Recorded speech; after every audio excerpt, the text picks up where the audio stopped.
Let's see. So, welcome to this panel on standards and quality. What are standards?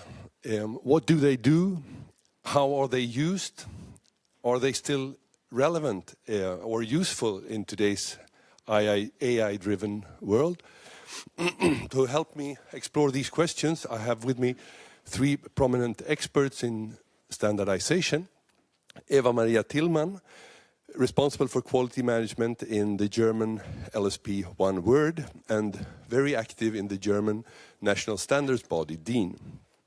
Christopher KURZ, also active in DIN, head of the language services of the German wind turbine company ENERCON, which a couple of weeks ago actually was awarded the German Translator Association's BDU's Hieronymus Prize for LSP excellence. So congratulations.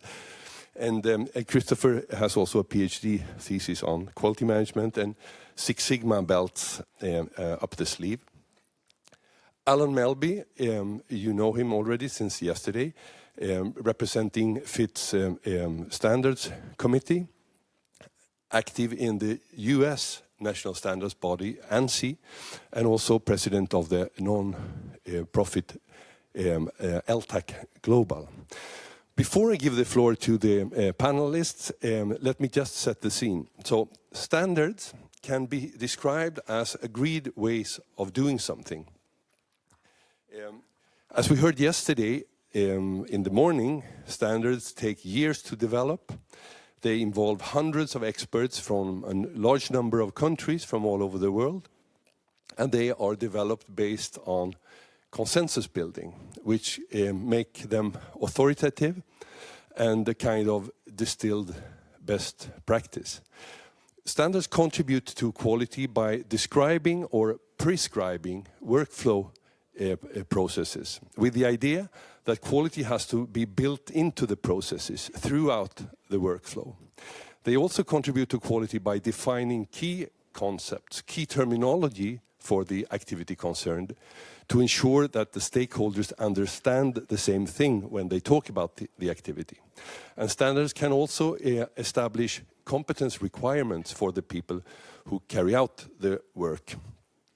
Let's see if I manage to move this. Yes.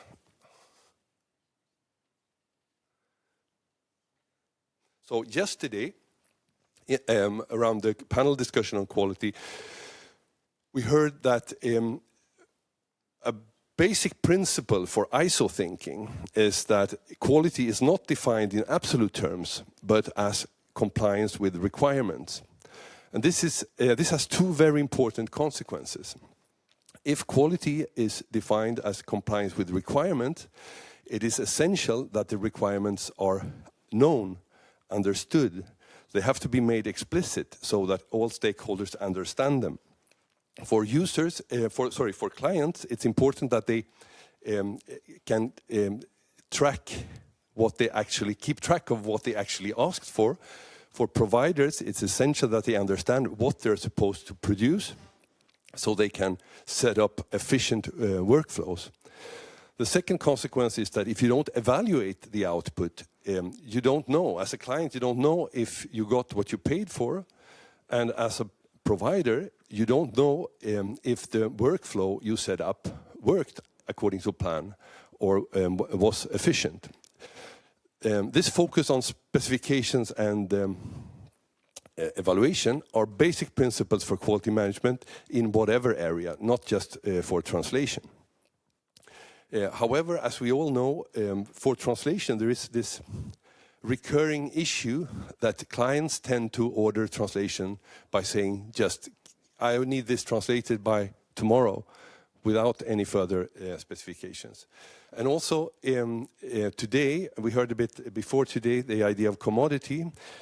Hype proponents today tend to claim that translation is a commodity, and that like water or electricity, just push a button and you get what you need.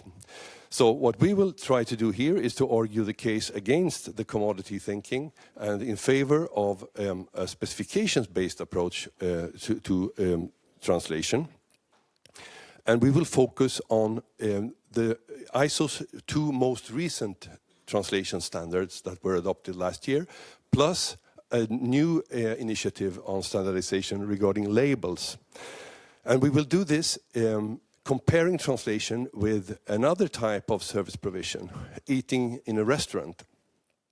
You would normally not go to a restaurant and ask the waiter, please give me something to eat and drink, or press a button to get food out of the wall without at least checking a menu first. So with this as a scene setter, Eva, can you tell us something about how standards can help to ensure that requirements will be met without the need to complain to the chef, or regardless of how things have been cooked?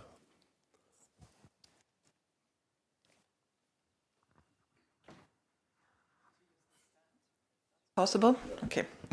Thank you, Ingemar, for the introduction, and also to TEF for this opportunity to speak about our ISO standards and specifications here today. As Ingemar has already highlighted, quality is defined as compliance with requirements and specifications. This is the basic principle in quality management and the common thread running through all our current ISO standards and translation service provision. I would like to introduce the new standard 11669 on translation projects, which helps initiate and understand the translation process to clients and other stakeholders as well. So ordering a translation is not much different than deciding what and where to eat. Just like you will have to select one of many restaurants and food from various selections of menus and drinks, translation buyers also have many options to choose from. And very likely everyone at this table will want something different, so it's really important to make that explicit. When ordering a translation, it's really important to define a few parameters in an initial needs analysis, such as language and locale, target group, deadline, volume, basic things like that, and to basically tell the TSP what you need and what you don't need. And the next important step is risk assessment. In a restaurant, you make sure that the food you order contains nothing you are allergic to or that you cannot eat for religious reasons, for example. And buyers of translations also need to think about potential risks related to translation errors and their possible consequences, and based on that decide their risk tolerance level. Are they willing to be responsible if something happens? The parameters displayed here are the translation project parameters in this standard, and they are not only relevant for the client to look for a suitable TSP, translation service provider, but also for the TSP to provide a quote, to advise on the translation service, on the production method. Can machine or non-human translation be used? Should it be human translation only? Can it be a hybrid scenario? The tools used and the risk mitigation measures, so to say, additional quality check steps, for example. And this is all ultimately to avoid complaints, of course. Possible consequences if you do not identify and especially communicate. We heard yesterday it's important for clients and TSPs to talk. So if you do not talk, then the consequences can be additional time and costs to make the translation fit for purpose. In worst scenarios, it could mean loss of client, machine downtimes, or worst, loss of life and limb, which no one wants. So this new standard takes all this into account, and of course it did not invent the importance or the role of requirements, risk, and specifications. It applies it. It takes it from quality management and applies it to translation services. So that's why it's a very hands-on guidance for clients and other stakeholders to develop project specifications, to choose a TSP. It explains the main project steps, and the importance of communication and feedback, because feedback is important to update and improve your specifications. It also has extensive informative annexes with several checklists and guiding questions that help you develop those specifications. And to sum it up, it's the ideal tool for clients and for TSPs, because for clients it helps make their requirements explicit so everyone knows what you want to buy, what you're paying for. And for TSPs it's helpful because it helps them elicit clients' needs and expectations and avoid complaints. So I hope you all find it useful as well. Thank you, Eva. So if you take us to the next, so that was the pre-production phase. So if we now go to the production phase, we're in the kitchen, and there we have the two most known translation standards. Is the general umbrella standard for translation service provision 17100 and the post-editing standard 18587. Both these standards are currently under review, and also we don't have time to go into all the standards. We will therefore jump from the production to the post-production phase, and Christopher will take us into the other new standard that was adopted last year regarding translation quality evaluation. So first of all, thanks for having us at the TEF. It's an honor to be here, and I hope we won't bore you. So when we talk about the experience of food, what comes after the eating? Right, the final judgment.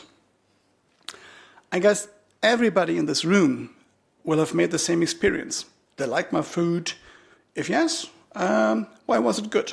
Short answer, it was what I expected. Or if I didn't like the food, it wasn't really what I ordered. For example, the bread was burned, or the steak was not medium well, like I ordered, but it was rather rare or medium rare, something I didn't order and did pay for. So with regards to translation, why should the act of rating translation quality be different? And this is where we have to refer to ISO 9001 and ISO 9000. And the quality in ISO 9001 is basically the comparison of inherent characteristics of a product to the ones that you have ordered. So you see, food, translation, all the same. And this is now where ISO 5060 comes into play. The standard, it is a standard that not only provides you with 3 straight out of the box and ready to use scorecards, no, it's far more. ISO 5060 provides you with a whole, very sound, but still easily to apply methodological framework. And it basically combines the concepts of DQF, MQN, SAE, LISA into one substituted concept. The standard enables the user to not only merely fill out a scorecard, but it enables the user of the standard to properly understand why a scorecard has been filled out the way it has, and what's the reasoning behind a reliable and reproducible translation quality evaluation. ISO 5060 was published in February 2024, and it can be applied to all translation scenarios. For example, human only, human with the use of translation memory, machine translation post-editing, or even the use of raw MTE output. Why is that? Well, because, very similar to ISO 9001, it's based on specifications. The whole standard is about your specifications and the fulfillment. So it is irrelevant whether you have MTE, human, or whatever. Specifications are the key. So Before sending out a text to an LSP for translation, you first specify what your translation should feature. For example, client terminology, a certain language variant, adherence to style guide, etc.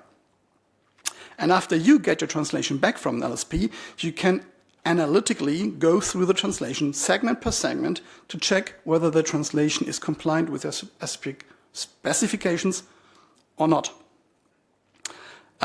Each non-compliance to a given specification is an error that, sorry, I just lost it.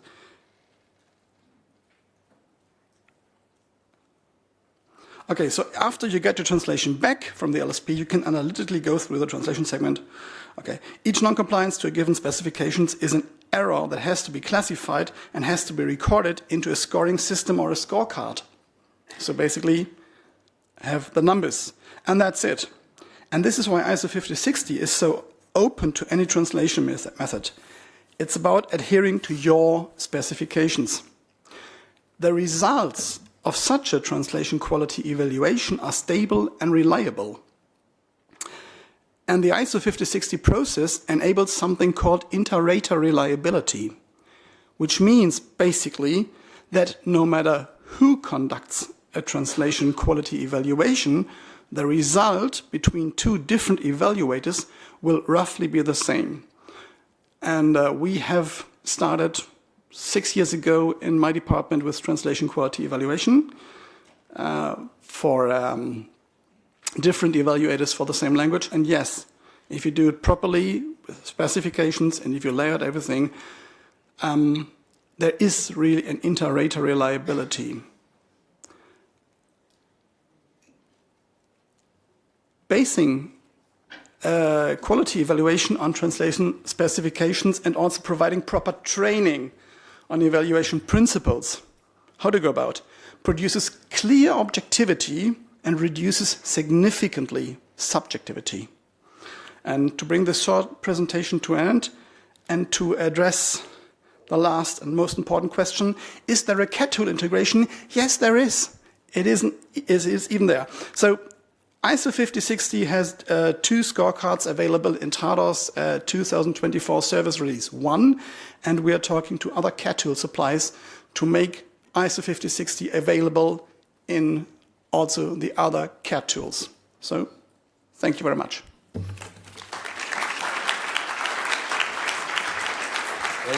Thank you very much, Christopher. So when you get your food, you don't necessarily see what's in it, or what's behind, or how it was cooked. That might be totally fine, or it often is, but if your risk tolerance level is low, for instance, if you don't eat pork, or if you are allergic to peanuts or gluten, the situation is quite different. And there, as a matter of transparency and consumer protection, you might want to know a bit more about what's behind. And that takes us to Alan and the new initiative on labels in translation. Thank you.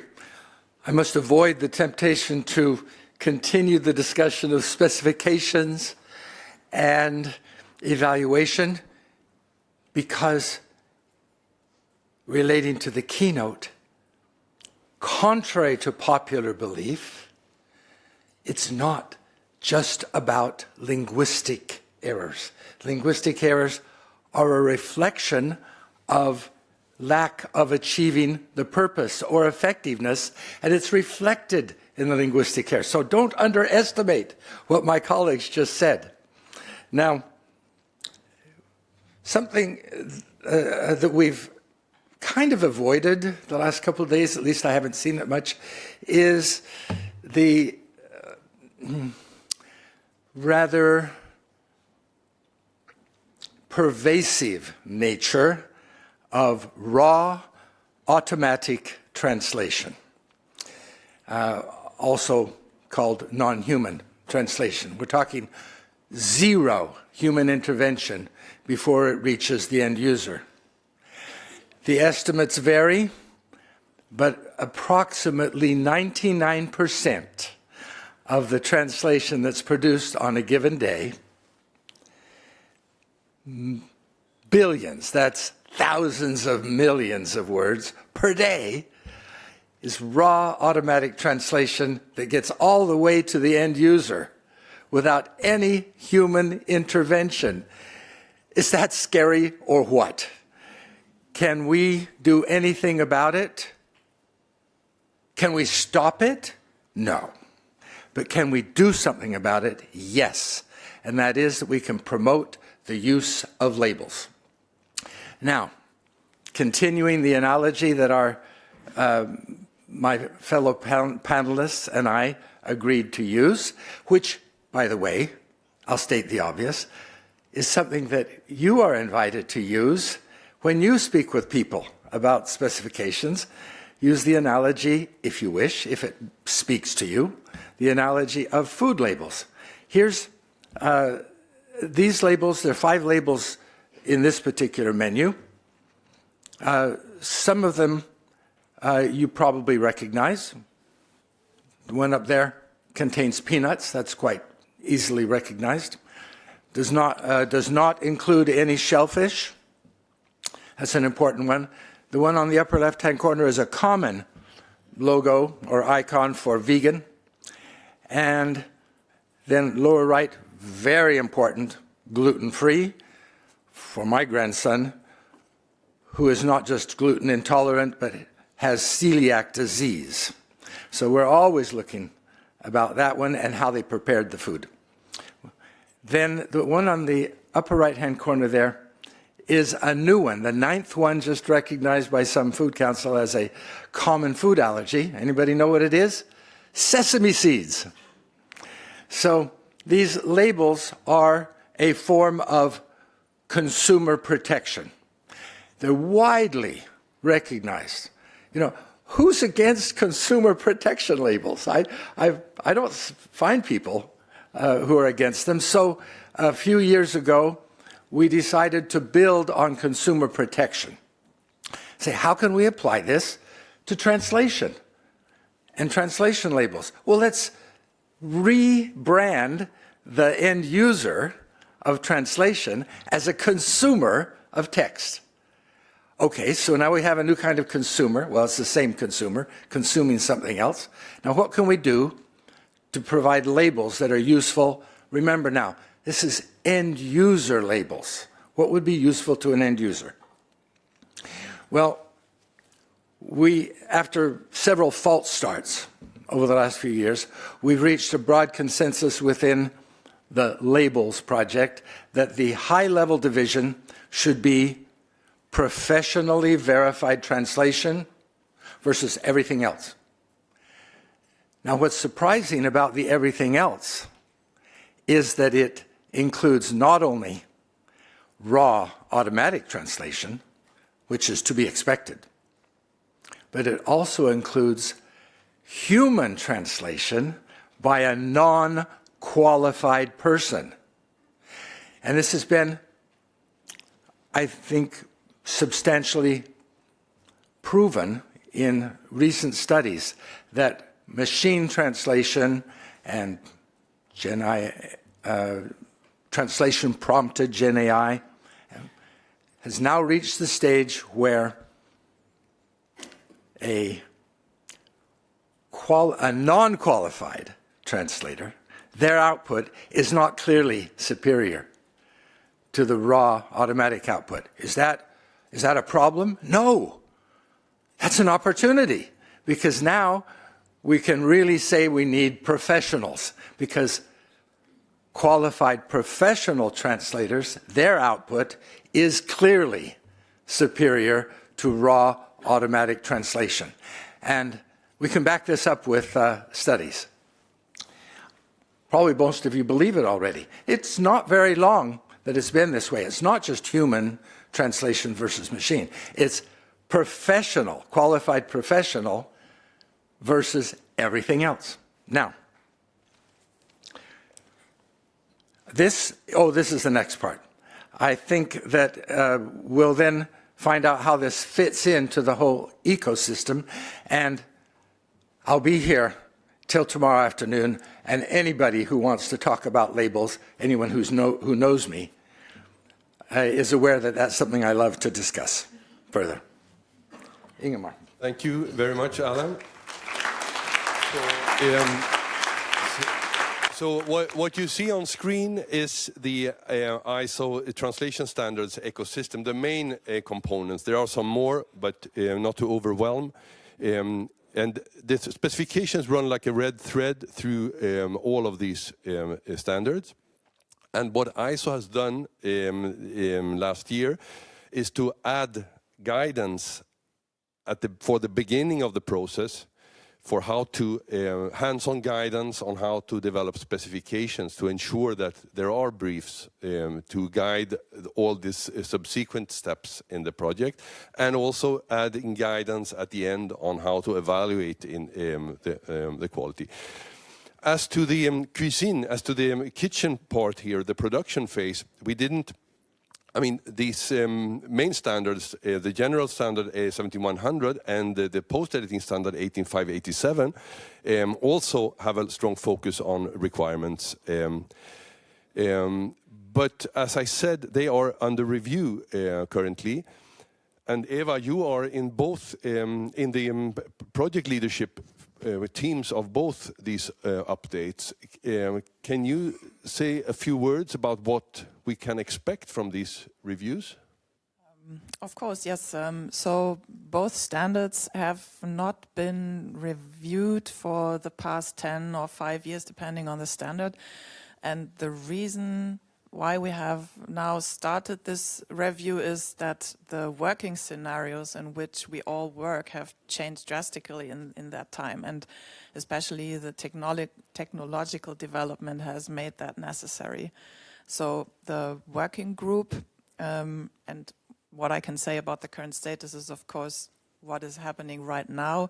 We have just started the revision, for example, of 17100, so it's going 2 or 3 years until it's finished. But at this time, we have, for example, taken the technological development into account and introduced new terminology.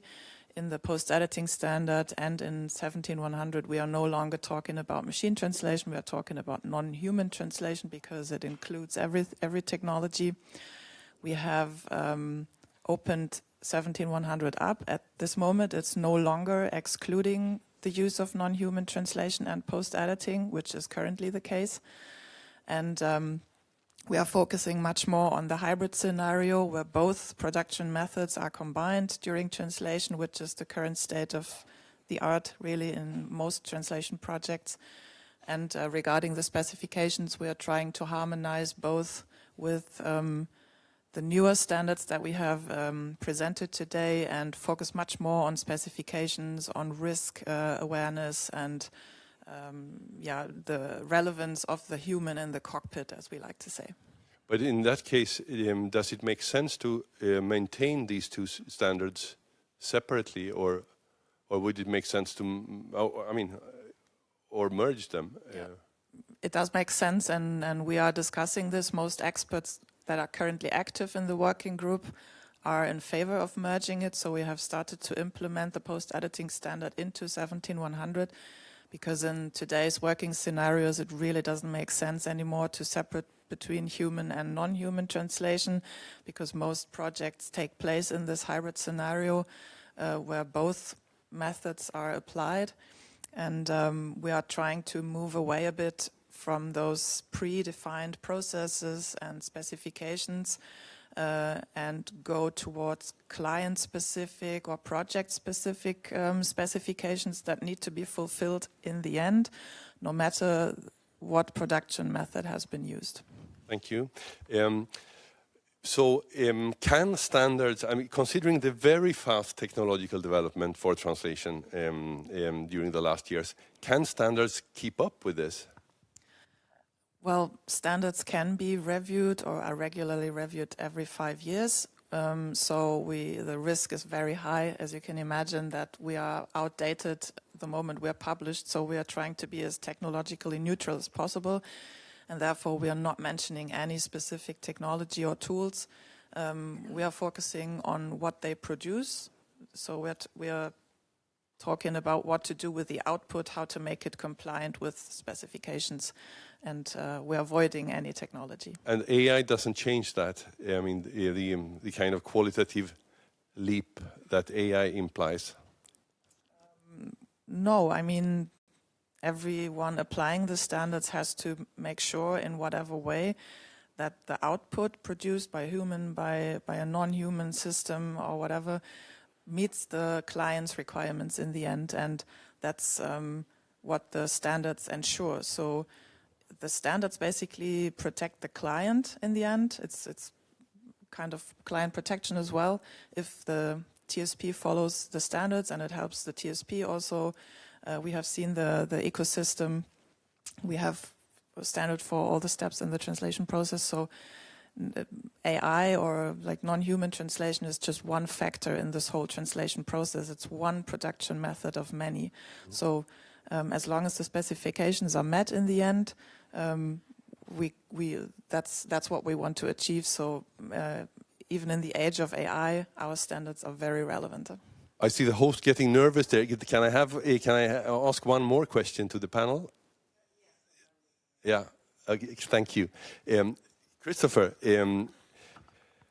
what I just asked about AI, we hear a lot about automated translation quality estimation. And some people claim that that makes the traditional quality evaluation obsolete or dated. What's your take on that? Well, these are two completely different concepts, basically. So let me start at the beginning. What is, a question for the audience, what are the most important errors in a translation, but the hardest to detect? Accuracy and mistranslations. So, and this is where 5060 comes into play and embraces the two worlds. You have the semantic errors that shall be tackled and found by a human evaluator. And on the other hand, of course, in the age of AI, the human evaluator can use AI check tools for spelling, grammar, style, terminology. And let's be honest, I mean, an AI tool doesn't get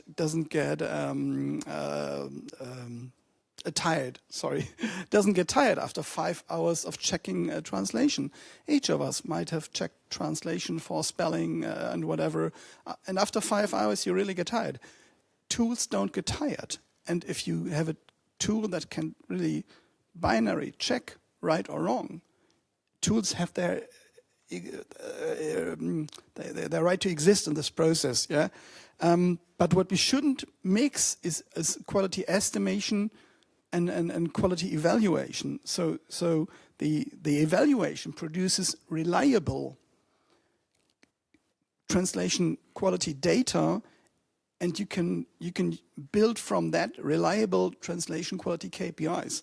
We've been doing this in our company for the past 6 years, and we have really millions of words humanly and tool-wise checked, and we have super reliable KPIs from translation quality. On the other hand, automated quality estimation just rolls the dice, yeah, and it relies on probability. And so there are just 3 questions I would address and like to question the audience. If you use the automated quality estimation, do you really want to base translation quality KPIs on mathematical probability? Because this is what it does. And do you really want to make long-lasting business decisions with your suppliers based on mathematical probability only? And last question, do you really want to prevent mistranslations that could cause injury, death, loss of millions of euros based only on mathematical probability? I think everyone has to answer this for themselves. Thank you. I think your risk tolerance level plays a great Absolutely. role in that, in the replies to that question. Thank you very much. Should we try to see if we can take some questions? Yes, if you could take one question from the audience and then one from Slido before, let us see. So that's maybe you there. So sorry to try to give it to different people. Not eroded our own standards that are ISO certified and deliver suboptimal quality, probably because of the outsourcing model or any other reason. And how do we maintain and uphold our standards, given that now there's even a discussion where they are necessary in the era of AI?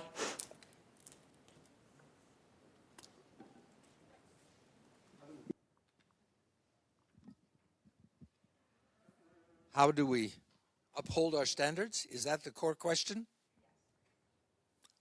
I think it takes a global village, to paraphrase a well-known saying, a village to raise a child, a global village of translators, professional translators, to monitor abuse of claims, including 17100 certification and misuse of these new labels. We're all responsible. I don't know if that's a satisfactory answer, but it's mine. We'll take one more. But just a minute ago, I was so happy because you asked the question. I thought, now you're the panel and you could be answering. So, we wouldn't have a chance to do that. On Slido, I'd actually like to go to not the most upvoted question, but one by Chris Durbin, who says, professional verified translation sounds impressive, especially to bodies providing verification. But why not simply adopt as industry best practice that individual translators or translation vendors sign their work free and super easy to apply, transparent? I reckon that's for you, Alan. Well, that's easy to answer. Yes, sign away. And it's compatible to also label the translation you submit. Next time you submit a project, label it as professionally verified translation. I think that Chris Durbin and I, who go way back, I think we're really aiming in the same direction and our objectives are compatible. Yeah. Yeah. So, one, application of ISO or other standards always seems so abstract if you're a small freelancer. What's the real world value of these standards? Is that a question you can answer in 15 seconds? I can do that in 15 seconds. Read Ingemar, he can't say it, it would be immodest. Read his recently published article about specifications and how they can be used as a basis without yet purchasing the ISO standard, but as a prelude to it. It's something you can use and get started with right now. Okay. Thank you very much. Thank you. Oh, that's, Thank you very much. I don't know. Well, actually, I would like to wrap up and say that, so what we have tried to show here is that we have discussed, we have to focus on what matters. We have heard that. We heard of different perspectives to quality, how to reconcile them. And what we are suggesting is that we don't need to reinvent the wheel. There is a solid ISO methodology, ISO mindset, ISO thinking that we can easily apply to translation. And that would, I think, strengthen us and precisely defend us against abuse, focusing on specifications and evaluation, which are things that you need regardless of the technology you use and regardless of the domain in which we work. And by the way, priming and prompting, as was mentioned earlier, is a specification for the LLM. So it all fits together, and I don't think anything we have said contradicts the other perspectives. but we have added this kind of established ISO, or tried to anyway. So thank you very much to our panelists and to all of you for listening. And yes, thank you very much. We are so sorry. We know that there are more questions, but we need also, you need to stretch our legs. So let's take a short break and be back at 11:30.